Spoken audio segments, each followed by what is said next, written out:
के अंदर, इसके देश के अंदर एक चीज है, वो भारत का संविधान। इस देश के अंदर एक चीज है, भारत का संविधान। और इस देश के अंदर एक ही नाम है, वो नाम है बाबा साहब डॉक्टर अंबेडकर। अगर इस देश के संविधान का अगर सही मायने में सम्मान होगा, सही मायने में इम्प्लीमेंटेशन होगा, और इस देश के अंदर बाबा साहब डॉक्टर अंबेडकर का सही मायने में सम्मान होगा, उनके विचारों के साथ अगर देश आगे बढ़ेगा तो ये देश एक शक्ति नहीं, एक महाशक्ति होगा, महाशक्ति बनेगा। पूरी दुनिया के अंदर ये भारत देश का परचम लहराएगा। लेकिन साथियों, अगर बाबा साहब के साथ अगर धोखा होगा, अगर संविधान के साथ धोखा होगा, तो ये वो चीज नहीं हो सकती साथियों, ये मैं कहना चाहता हूं। और इसके साथ मैं गाजियाबाद के सारे हमारे जो आयोजक मंडल हैं, उनका बहुत बहुत मैं धन्यवाद करना चाहता हूं। कितना अच्छा आप लोगों ने आयोजन किया, और सारे आगंतुक यहाँ पे जो हमारे गेस्ट आए हैं, सभी भाइयों बहनों, सबका मैं बहुत बहुत धन्यवाद करना चाहता हूं। बहुत बहुत धन्यवाद। जय भीम, जय भारत। हम अजीत गौतम जी को ज़्यादा अभी नहीं सुन पाए क्योंकि समय बहुत ज़्यादा हो चुका है। कभी आगे हमें समय मिलेगा तो हम इनको पूरा समय देंगे, और आपको भी पूरा समय मिलेगा इनको सुनने का, इनके ज्ञान को सुनने का, इनके विचारों को सुनने का। तो मैं अब अगली कड़ी में बुलाना चाहूँगा, तालियों के साथ स्वागत करिएगा हमारे जनरल सेक्रेटरी सेवा CHQ श्री ND राम साहब।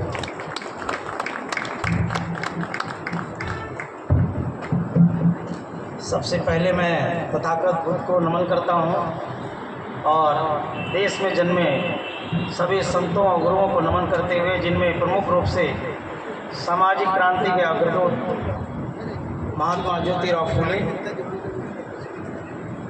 पहली शिक्षा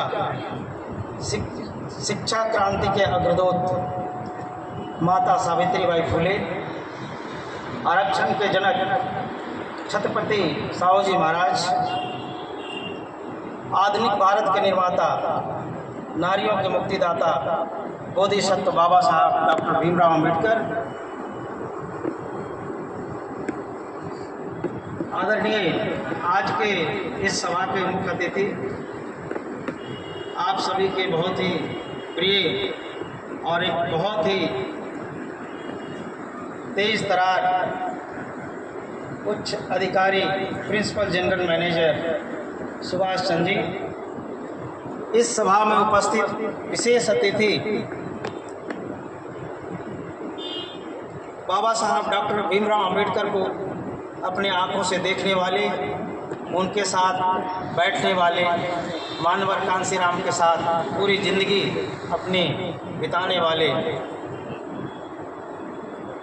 माननीय अजीत गौतम साहब, हमारे सेवा BSNL के डिप्टी जनरल सेक्रेटरी विजयपाल जी, सेवा UP के सर्कल प्रेसिडेंट बलबीर जी, सर्कल सेक्रेटरी विकास Gautam ji, circle finance secretary चक्रवर्ती जी, इस सभा में उपस्थित हमारे सीनियर ऑफिसर्स, भाइयों एवं बहनों, मुझे बहुत खुशी है कि गाज़ियाबाद SSA या BA हर साल बाबा साहब डॉक्टर भीमराव अंबेडकर की जयंती बहुत ही धूमधाम से मनाता है, और यहाँ की जो व्यवस्था है बहुत अच्छी व्यवस्था रहती है। और मुझे सबसे ज़्यादा खुशी होती है कि यहाँ सेवा के लोग मुख्य रूप से इस आयोजन को कार्य रूप देते हैं, लेकिन इनमें भागीदारी हमारे सारे कर्मचारी और अधिकारियों की होती है। इसके लिए मैं गाज़ियाबाद BSNL के सभी अधिकारियों कर्मचारियों को बहुत बहुत बधाई देना चाहता हूँ। साथियों, कहने का तो मन बहुत करता है, मैं हर साल यहाँ पे आता हूँ, और आज नहीं, मुझे लगता है मैं 2006-07 से गाज़ियाबाद आता रहा हूँ। शायद बीच बीच में कभी गैप हो जाता होगा, लेकिन हमेशा आता रहता हूँ। देखिए, आज यहाँ मानवर अजीत गौतम साहब जो बैठे हुए हैं 86 साल की उम्र में, आप देखिए बहुत सारे हमारे साथी यहाँ बैठे हुए हैं रिटायरमेंट के बाद, और उनकी ऊर्जा को देखिए और इनकी ऊर्जा को देखिए। तो इन्होंने सही डिफाइन किया है कि इनका सेहत का राज क्या है। और इनके आप देखिए इस देश के अंदर बाबा साहब डॉक्टर अम्बेडकर जिनको हम लोग आज याद कर रहे हैं, क्यों याद कर रहे हैं और क्यों याद करना चाहिए? जरा सभी सोचें कि अगर डॉक्टर भीमराव अम्बेडकर उस समय 130 साल पहले अगर हम सभी के बारे में नहीं सोचे होते तो क्या आज हम यहाँ होते? हमें कोई झाड़ू मारने के लिए भी नहीं रखता। आप सबको पता है, पुरानी बातों को मैं नहीं दोहराना चाहूँगा, लेकिन बाबा साहब डॉक्टर अम्बेडकर ने अपने जिंदगी के वो सारे लम्हे हम लोगों के लिए लगा दिए। अपने 4 बच्चों की कुर्बानी दे दी, अपनी पत्नी का कुर्बानी दे दिया हमारे लिए। लेकिन आज क्या BSNL के अंदर क्या इतने ही लोग यहाँ पे हैं? इस एक्सचेंज के अंदर इतने ही लोग हैं? कुछ तो बाहर से भी आए हुए हैं, हमारे रिटायर्ड साथी भी आए हुए हैं, सारे यहाँ बैठे हुए हैं, लेकिन यहाँ आने की उनको ज़रूरत नहीं महसूस करते, आने की फुर्सत नहीं होती, आने की सोच नहीं है। जरा वो सोचें कि अगर बाबा साहब नहीं होते तो आज ऑफिसों में बैठ करके ये आप इस तरह से नौकरी नहीं कर रहे होते। अगर बाबा साहब की जो विद्वता थी, बाबा साहब की जो महानता थी, उस विद्वता के कारण बाबा साहब इस देश क्या दुनिया के किसी भी देश के प्रधानमंत्री और राष्ट्रपति भी बन सकते थे। प्रधानमंत्री राष्ट्रपति भी बन सकते थे, किसी भी यूनिवर्सिटी के डीन और वहाँ के HOD प्रोफेसर बन के रह सकते थे, किसी विभाग को संभाल सकते थे, क्योंकि बाबा साहब डॉक्टर अम्बेडकर एक विलक्षण प्रतिभा के धनी थे, व्यक्ति थे। बाबा साहब एक सिर्फ भारत के संविधान को ही नहीं लिखा, बाबा साहब एक बहुत ही बड़े जूरिस्ट थे, बाबा साहब बहुत ही बड़े इकोनॉमिस्ट थे। आप सबको पता है कि भारत देश के अंदर जो RBI बना हुआ है, बाबा साहब डॉक्टर अम्बेडकर के उस किताब में जो लिखी हुई बात है उसके मुताबिक, उनके सोच के मुताबिक RBI भी बनी है। सभी लोग सेलिब्रेट करते हैं उस दिन को। आज इतने बहुत बड़े डैम, भाखड़ा नारायण डैम और भी हेमकुंड डैम सारे बने हुए बाबा साहब डॉक्टर अम्बेडकर विजन के मुताबिक बने हुए हैं। साथियों, मैं ये बात इसलिए कह रहा हूँ कि बाबा साहब, अगर आज जो लोग हमारे पढ़े लिखे लोग हैं, ज्यादातर लोग, सब लोग नहीं, बहुत सारे यहाँ साथी बैठे, मैं आप लोगों को सैल्यूट करता हूँ कि आज आप लोग यहाँ पे मौजूद हैं, आज अपनी उपस्थिति यहाँ पे दर्ज कर रहे हैं। साथियों, अगर बाबा साहब जैसा सोचे थे कि हमारे लोग पढ़ लिख करके कुछ और अगर निकल जाएंगे, सुविधा उनको और मिल जाएगी, तो हमारे कार्य को आगे बढ़ाएंगे और वो देश के निर्माण में, भारत के निर्माण में, भारत के अंदर जो कुव्यवस्था फैली हुई है, जो असमानता की व्यवस्था फैली हुई है, उसको ठीक करने में वो सहयोग करेंगे और ये बहुत जल्दी ही देश हमारा एक बहुत समृद्ध देश बनेगा। लेकिन ऐसा नजर नहीं आता। साथियों, बाबा साहब डॉक्टर अम्बेडकर को इसलिए याद करने की जरूरत है कि आज हम हैं, यहाँ पे खड़े हैं, तो सिर्फ और सिर्फ बाबा साहब के बदौलत खड़े हैं, और कोई भी दूसरा नहीं है, और कोई भी दूसरा पैगंबर नहीं है, सिर्फ बाबा साहब के बदौलत हम यहाँ खड़े हुए हैं। आप सोचिए, अपने आप से पूछिए, किसी और से पूछने की जरूरत नहीं है, किताबों में ढूंढने की जरूरत नहीं है। आप अपने आप से पूछिए कि 1950 से पहले, 1950 से पहले, भारत के संविधान लागू होने से पहले आपके पास क्या था? आपके पास क्या था? आपकी पहचान क्या थी? आपके खानदान के लोग में, खानदान में कितने डॉक्टर थे? आपके खानदान में कितने इंजीनियर थे, कितने पायलट थे, कितने IAS PCS थे? आप सोचिए जरा। साथियों, एक भी नहीं था। आप जरा इस बात पर भी गौर करिए, कभी खाली समय में इसको भी सोचिए कि अगर हमारा देश सिर्फ 1947 में आजाद होकर रह जाता, अगर हमें सिर्फ आजादी मिल जाती, तो आजादी क्या थी? आजादी तो सिर्फ अंग्रेजों से आजादी थी, अंग्रेजों से सिर्फ आजादी थी। लेकिन साथियों, हम तो यहाँ दोहरी गुलाम थे। हम यहाँ दोहरी गुलाम थे, एक तो अंग्रेजों का गुलाम थे और दूसरे यहाँ की व्यवस्था का गुलाम थे, यहाँ की जो व्यवस्था थी उसका गुलाम थे। तो साथियों, अगर 1947 में हम आजाद हो गए और उसके बाद सिर्फ आजादी होकर रह जाता, तो क्या होता? आज यहाँ पे आप रहते, एनडी राम यहाँ खड़ा होकर भाषण देता और होता रहता क्या?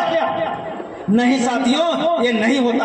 अगर बाबा साहब डॉक्टर अम्बेडकर ने भारत के संविधान में हमारे लिए व्यवस्था नहीं की होती तो आज हम यहाँ पे नहीं होते। इसलिए बाबा साहब डॉक्टर अम्बेडकर के हम कर्जाई हैं। हम पूरी जिंदगी में अगर कर्ज को उतारने में लगे तब भी हम कर्ज उनका उतार नहीं सकते साथियों। इसलिए मैं कहता हूँ कि हम जो भी योगदान कर सके, जो भी कुछ कर सके, हमें करना चाहिए। ये हमारा नैतिक कर्तव्य है साथियों। बाबा साहब की जो बातें हैं, बाबा साहब के जो सोच थी, उस सोच को आगे बढ़ाने की बात है। उस सोच को हमें आगे बढ़ाना पड़ेगा साथियों। अगर बाबा साहब डॉक्टर अम्बेडकर की सोच को आगे हम नहीं बढ़ाएंगे, हम बाबा साहब का दिया हुआ खा रहे हैं, हम बाबा साहब का दिया हुआ ये कपड़ा पहन रहे अच्छे, बाबा साहब का दिया हुआ अच्छे बंगलों में हम रह रहे हैं, बाबा साहब का दिया हुआ अच्छे गाड़ियों में हम चल रहे हैं साथियों। तो क्या हमारा फर्ज नहीं बनता कि बाबा साहब के बात को, उनके मिशन को, उनके मोमेंट को, सारे महापुरुषों को, उन सभी महापुरुषों का जिन्होंने हमारे देश की व्यवस्था परिवर्तन के लिए, देश में अमन चैन लाने के लिए, बराबरी की व्यवस्था को लाने के लिए उन्होंने अपना पूरी जिंदगी को कुर्बानी कर दी। कौन इस बात को बढ़ाएगा? कौन इस बात को आगे करेगा? कौन इस सोच को आगे बढ़ाएगा साथियों? ये हमारा नैतिक कर्तव्य है साथियों। अभी हमारे अजीत गौतम साहब ने कहा कि जब 1913 में डॉक्टर अम्बेडकर पहली बार कोलंबिया यूनिवर्सिटी में गए तो उन्होंने उसी दिन डिसाइड कर लिया, और ये बाबा साहब डॉक्टर अम्बेडकर का पहला संकल्प था कि उन्होंने ये डिसाइड किया। साथियों, उनका दूसरा संकल्प, बाबा साहब डॉक्टर का दूसरा संकल्प जो है कि आप सबको पता है 23 सितंबर 23 सितंबर 1917 को बाबा साहब ने लिया था। जब बाबा साहब पूरी पढ़ाई लिखाई करने के बाद, सारी डिग्रियां विदेश से लेने के बाद, बड़ौदा नरेश के जो समझौता था, क्योंकि बड़ौदा नरेश ने बाबा साहब को हेल्प किया था, स्कॉलरशिप दिया था, उनके स्कॉलरशिप से बाबा साहब के अपने पास क्षमता नहीं थी तो विदेश जाके पढ़ सके। वहां के जो बड़ौदा नरेश ने बाबा साहब को हेल्प किया था, और उसके बाद एक एग्रीमेंट था कि आकर के अपना वहां पे उनको सर्विस देंगे। लेकिन आने के बाद बाबा साहब के साथ जो भेदभाव हुआ, आप सबको पता है, मैं दोहराऊंगा नहीं कि क्या भेदभाव उनके साथ हुआ। उनके साथ जानवरों से भी बदतर व्यवहार किया गया, जानवर से बदतर। ऑफिस के अंदर फाइल को ऐसे फेंक के दिया जाता था, पानी पीने नहीं दिया जाता था, और इस तरह से अपमान हुआ। तो बाबा साहब वहां बैठ करके बड़ौदा में वहां पे उनको जहां रहते थे वहां से उनको निकाल दिया गया। एक पेड़ के नीचे, बट वृक्ष के नीचे बैठकर बाबा साहब बहुत रोए, और उसी दिन उन्होंने संकल्प किया कि हमारे जैसे इंसान, इतना पढ़ा लिखा इंसान, जो कि आज हमारे मुकाबले में कोई भी इतना शिक्षित यहाँ पे इंडिया के अंदर नहीं है, कोई भी इतना पढ़ा लिखा नहीं है, जब हमारे साथ ये व्यवहार हो रहा है तो हमारे दूर दराज गाँव में बैठे हुए जो लोग हैं, हमारे आम लोग हैं, उनके साथ क्या व्यवहार हो रहा होगा। उसी दिन बाबा साहब ने डिसाइड कर लिया। ये बाबा साहब का दूसरा संकल्प था कि मैं अब इस देश में ही रहूंगा, और इस देश में रह के हम अपने लोगों के लिए काम हम करेंगे, और आज के बाद हम नौकरी नहीं करेंगे साथियों।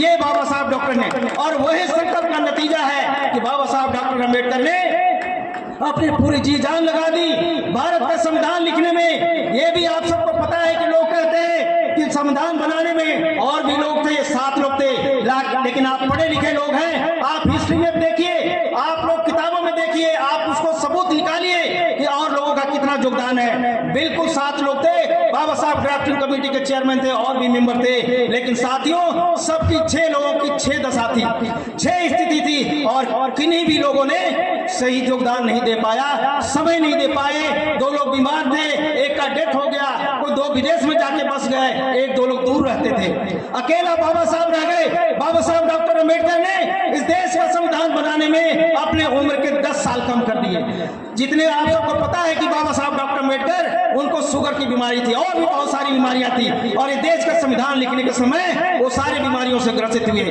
तो कहने का मतलब बाबा साहब डॉक्टर अम्बेडकर ने अपनी जिंदगी को भी दांव पे लगा दिया। 65 साल की उम्र ही क्या होती है, बाबा साहब 65 साल की उम्र में हम सभी के बीच से विदा हो गए,